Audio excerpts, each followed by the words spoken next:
I've been attached with the feeling of waking up with you by my side.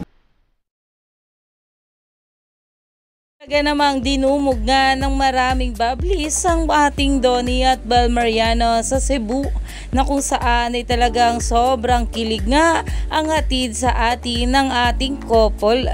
Pero ito na nga guys ang pag-uusapan natin.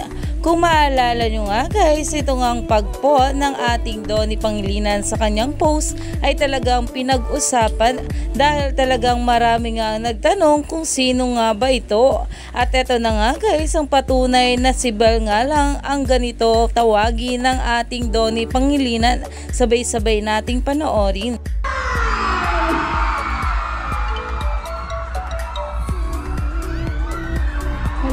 Balik ko naman.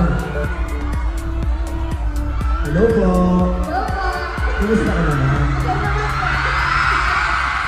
Kaya naman rinig na rinig nyo nga sa nasabing video kung paano magiyawan ang maraming bablis dito. Lalong lalo na nga na magyakapan na itong ating couple na talagang marami nga ang napahimlay rito. Kaya naman umani pa nga ito ng maraming komento at pinag-uusapan na. Stay tuned lang tayo for more update kila Donnie at Bel sa mga susunod pa na ayuda dahil marami pa nga talaga tayong dapat abangan sa ating couple ngayong araw.